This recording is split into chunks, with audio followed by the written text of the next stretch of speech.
अरे श्री राधा वृषभान दुलारी, और तू सबकी ओर निहारियो। हरे मोहम्मद मंद गमार को तुले चरणन में डारियो। अरे वृंदावन जानो नहीं और रटो न राधा नाम, तो तुमने जानो कहा यह ब्रिज को मूल महान। अरे राधा नाम को रस का पागल है कोई दीवाना, दुर्गादास अंतर्मुखी होके श्री राधा नाम गाना। अरे मन भूल न जइयो नाम हमारी राधा रानी को, बिसरी सो मीठो नाम हमारी श्यामा प्यारे को। महाराज जी के चरणों में बहुत बहुत वंदन, बहुत बहुत वंदन, बहुत बहुत वंदन जी। बहुत समय से ढूंढ रहा था आपको, और आज जब आप मिले तो ऐसा लग रहा है कि जीवन एकदम से धन्य हो गया। गौ माता के साथ रज में लेटे हुए, लिपटे हुए, ऐसा भावपूर्ण दर्शन देखकर आंखें छलक आती हैं, एकदम भाव से भर जाता है। बस मन करता है कि आपको लिपट कर रोऊं। जय हो भैया, तू धन्य है बेटा। सचमुच ये भले ही प्रसारण जैसा लग रहा हो, लेकिन वास्तव में तेरे हृदय की जो विफलता है वो केवल गौ माता की ही कृपा है। अंतःकरण बेटा बहुत बहुत कृपा से ही जब ठाकुर जी करुणा करते हैं तब विह्वल होता है, नहीं तो विह्वल हो नहीं पाता है। ये बड़ा सौभाग्य बेटा, सचमुच बड़ा सौभाग्य है। तू धन्य है रे।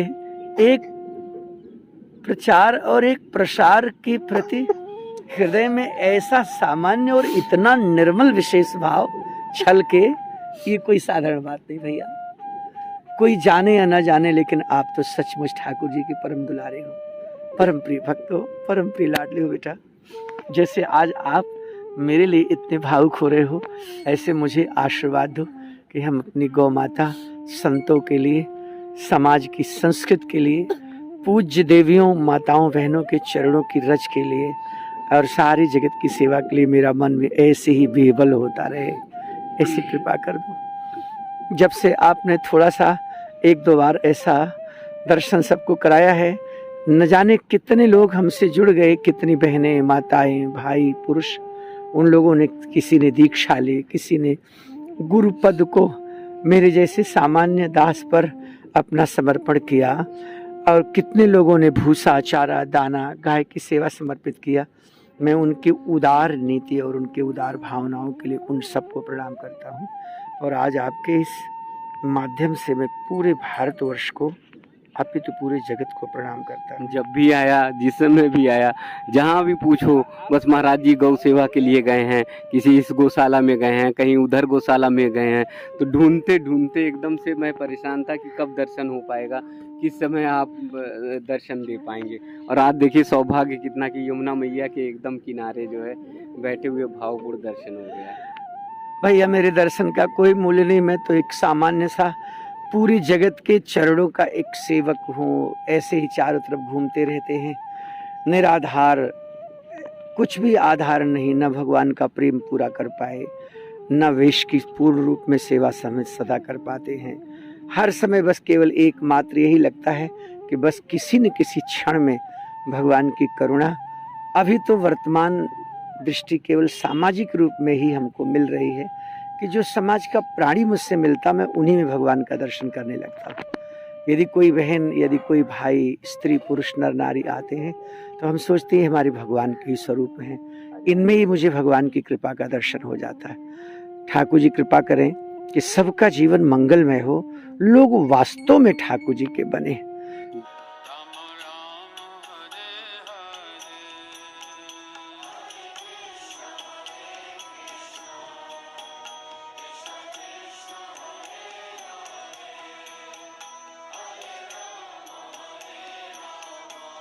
हे प्रभु, तूने कितनी कृपा करी, कितना दयालु है, कितना कृपालु है। ये संत जी कह रहे हैं, उनके नेत्रों में से आंसू आ रहे हैं। चेला दुख मान रहा है कि आज तो पूरी रात खड़े रहने पड़े हैं, क्योंकि जगह उतनी थी। वो गधा जो था वो भगवान शिव लेके आए थे, उनका नंदी था और वो प्रकट हो गया। भगवान शिव साक्षात प्रकट हो गए, बोले महात्मा जी जो मांगो सो यानी मांग लीजिए, मैं आपसे बड़ा यानी प्रसन्न हूँ। कई के आप कौन? बोले मैं वो हूँ सदा शिव शंकर। बोले तुम ही? बोले हाँ। तो बोले महाराज बस इसी प्रकार मुझे दर्शन दिया, गधा लाओ चाहे घोड़ा लाओ चाहे गऊ लाओ चाहे नंदी लाओ चाहे कोई को लाओ, इससे मेरा कोई तात्पर्य नहीं है, बस इसी प्रकार आप कृपा करते रहा करें। इसलिए हर जीव मात्र में भगवान है और सबकी रक्षा करना चाहिए। भगवान साकार भी है और निराकार भी है। हमारे यहाँ मंदिर में भगवान साक्षात साकार हैं। आप उनको देर तक देखोगे तो वो छवि आपके हृदय में आ जाएगी। और जब आप पे कभी दुख हो कष्ट हो तो आप उनको याद करो कि हम श्री वृंदावन धाम में मोरकुटी देवरा बाबा मोरकुटी आश्रम में गए थे त्यागी जी के पास। तो वो त्यागी जी कैसे थे, उनके ठाकुर जी कैसे थे, हनुमान जी कैसे थे, जब वो छवि आ जाएगी तो आपका जो कष्ट है दुख है वो मिट जाएगा। इसलिए भगवान के मंदिर में तीर्थ यात्रा में द्वितीय बात, तीर्थ जाने से जो अपना भ्रमण किया, अपन ने तीर्थ में गए, भ्रमण से भ्रम का नाश हो जाता है। भ्रम हो जाता मैं इतना बड़ा हूँ, मैं उतना बड़ा हूँ, मैं एक कर रहा, मैं वो, अरे जब देखता कि और सामने वाला तो और बहुत बड़ा है, अपन तो कुछ भी नहीं है। वो भ्रमण करने से भ्रम का नाश हो जाता है। तृतीय बात रही चलाने की, आप कैसे चलाते हो? तो ये हम नहीं चला रहे, हम तो एक निमित्त हैं। क्या है? हम तो एक निमित्त हैं, चलाने वाले तो भगवान हैं। हम फिर चाहे कंप्यूटर इंजीनियर बन जाएं, चाहे हम जो है इलेक्ट्रिकल इंजीनियर बन जाएं, सॉफ्टवेयर इंजीनियर बन जाएं, कुछ भी बन जाएं, लेकिन भीतर की शांति को गिरवी रख करके ये करना उचित नहीं है। इसलिए आत्म वैभव विकसित होना चाहिए आदमी का, आत्म समृद्धि विकसित होनी चाहिए। ना भविष्य है ना भूत है, भविष्य भी वर्तमान बन करके आता है। कहने के लिए 3 काल हैं, काल तो केवल एक ही है जो वर्तमान का है। इसलिए just in the moment here and now, living in the present moment to moment, ये जो वर्तमान का पल है इसमें हम गहरे उतर जाए। अगर वर्तमान आनंदपूर्ण है तो भविष्य अपने आप आनंदपूर्ण है, क्योंकि भविष्य है ही नहीं।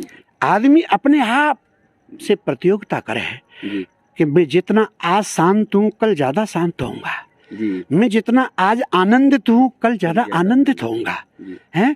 मैं जितना आज भगवान के समीप हूँ कल ज्यादा सामीप्य का अनुभव करूंगा। हमें ये सोचना चाहिए कि हम 20 साल पहले कितने आनंदित थे और आज कितने आनंदित हैं। हमारे यहाँ तो भगवान श्री कृष्ण ऐसे हैं जो किसी उनकी लीला को कहते हैं लीला। लीला माने खेल। ये जीवन वर्क नहीं, प्ले है। ये जीवन काम नहीं है, खेल है। काम से हम थकते हैं, खेल से हम नहीं थकते हैं। खेल आदमी को थकाता नहीं है। तो जीवन को खेल की तरह लेना चाहिए। भगवान राम के जीवन को हम कहते हैं रामलीला। लीला माने खेल है। हाँ। उसमें गंभीर नहीं होना है। नहीं। संसार में गंभीर होने के लिए कुछ भी नहीं है और संसार से कुछ मिलता भी नहीं है, बाहर से कुछ नहीं मिलता है। इसे केवल अंतरात्मा से मिलता है। अंतरात्मा को जगह नहीं। इसलिए बाहर कुछ भी नहीं है, जो कुछ है आदमी के भीतर है। सुख दुख इसमें हर समय समत्व में स्थित रहे और भीतर का जो आत्म वैभव है उसको विकसित करे। जिसको आत्म समृद्धि है उसको विकसित करे। आज आदमी भीतर से खोखला है, भीतर से अशांत है, ऑब्सेशन कंपल्सन डिसऑर्डर का शिकार है। बड़े बड़े मानसिक चिकित्सकों के पास बच्चे भी जा रहे हैं। 20 वर्ष के किशोर जा रहे हैं, 25 वर्ष के किशोर जा रहे हैं। तो इससे ये आदमी की ऊर्जा को खाता है तनाव। हमारा जो दर्शन है, हमारी जो फिलॉसफी है, हमारी जो प्रस्थानत्रयी है, उपनिषद हैं, ब्रह्मसूत्र हैं, की भाष्य हैं, ये सब कह रहे हैं कि दूसरा है ही नहीं। हर आदमी के अंदर अपना अलग अलग टैलेंट है, अलग अलग गुण होता है। हम गणित इसलिए पढ़ें कि गणित पढ़ना हमारा आनंद है। हम हमारे आनंद के लिए पढ़ें, लेकिन दूसरा आदमी से आगे निकलना है। और दूसरा कोई 1-2 नहीं है, पूरा बाजार है। हम किस किस से प्रतियोगिता करेंगे, हम किस किस से प्रतिस्पर्धा करेंगे। जैसे हमारे दिमाग में दूसरा आया हम तनाव में होंगे। संतों के लिए उन्होंने शुरुआत किया, लकड़ी बीन के लाना, कंडे लाना और फिर प्रसाद बनाना और उन्हें भाव से देना। और वही परंपरा आज इतनी बड़ी बन गई। देखिए संत तो है ही हैं जी लेकिन संत सेवा वही कर सकता है जो जीव मात्र में संत का दर्शन करे। अच्छा जो जीव मात्र में जी, संत का दर्शन करे, मतलब परिक्रमा मार्ग पर भी कोई जा रहा है तो सब संत ही हैं। संत हैं। भारत के महान विभूति श्री सुदामा दास जी महाराज जी का नाम कौन नहीं जानता है। जो वैष्णव जगत आध्यात्म जगत के जो भी श्रद्धालु हैं सब पूज्य श्री महाराज के नाम से परिचित हैं। श्री महाराज का नाम एक ऐसा है कि महाराज का नाम लेते ही जो भगवान कृष्ण के अभिन्न मित्र जो सुदामा जी महाराज द्वारका वाले जो थे उनका नाम बरबस याद आ जाता है। पूज्य श्री सुदामा जी महाराज जी के जो दर्शन द्वापर युग में नहीं किए हों, जो महाराज जी के दर्शन किए हों जी, वो साक्षात तो सुदामा जी। कोई ऐसा नहीं कर सकता कि वो सुदामा जी नहीं है जी। बिनु सतसंग विवेक न होई, राम कृपा बिनु सुलभ न सोई। तो जड़ चल थर चल नभ चल नाना, जे चढ़ चेतन जीव जहाना, मत कीरत गति भूति भलाई, जब जही जतन जहाँ जही पाई, सो जानब सतसंग प्रभाव। लोकहु वेद न आन उपाऊ।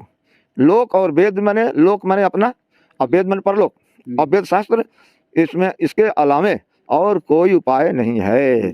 आज के समय में भी वो प्रभाव चमत्कार है सनातन में कि आप में आज के समय में भी वो प्रभाव है कि आप उस नित्य नियम से चलिए। तो एक हाथ से धर्म करो, एक हाथ से उसका फल लो।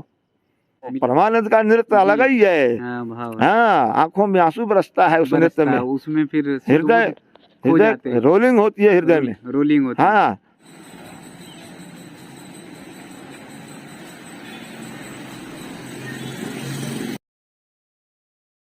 हिंदुत्व की रक्षा के लिए उन्होंने चक्र सुदर्शन, जो बंशी धारण किए थे, उन्होंने हिंदुत्व की रक्षा में चक्र सुदर्शन धारण किए।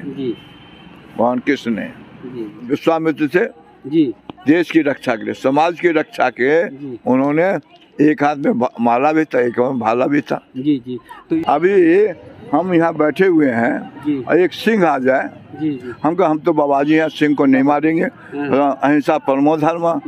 तो वहाँ जो है ये हम अधर्म कर रहे हैं। एक के कारण हम बाबा जी हत्या क्यों करें? तो एक सिंह को मारना धर्म हो जाता है। एक सिंह को मारने से हजारों की सुरक्षा हो रही है। डीयू में जब पढ़ाई कर रहे थे तब तो आपकी लग्जरी लाइफ होगी, लग्जरी जीवन होगा। हाँ, ऑब्वियसली देखिए होता है क्या है कि सिंपल सी बात है कि एक प्रारब्ध कर्मा होता है जी, एक मोटा मोटी समझ लीजिए, और जो भोग जो चीजें आपके अभी बंधा हुआ है वो भोगना ही पड़ेगा आपको। तो मेरा कुछ प्रारब्ध था कि मुझे डीयू जाना था, राइट, वहाँ हम इस माहौल में रहना था, राइट, हमें ना, और ये सब हो गया। एक टाइम आया IAS को पढ़ाना था, तो ये सब हो गया, तो बस अपना चल रहा है। आज भी जो IAS को पढ़ रहे हैं मैं उनको मोटिवेट करता हूँ। वो वृंदावन आते हैं, पढ़ के गए, मैं बता रहा हूँ, और आगे भी मेरा प्लान है कि उसको मैं पढ़ाऊँ, लेकिन वृंदावन में ही पढ़ाऊँ और निस्वार्थ भाव से। तो ये धरती में अपने ही सब कुछ है कि छूट जाता है, सब कुछ ये वृंदावन है। यहाँ का तो रज की बात ही कुछ और है। तो कभी ये नहीं कॉन्फिडेंस डगमगाया नहीं कि इतना सब कुछ छोड़कर आ रहे हैं, पढ़ा रहे थे, अच्छी सैलरी होगी, पेमेंट होगा, तो यहाँ आकर संत बनकर फिर जीवन कैसे निर्वाह होगा? देखिए, पहले तो जब आप ट्रू संत बनते हैं तो आपकी ज़रूरतें बहुत सीमित हो जाती है।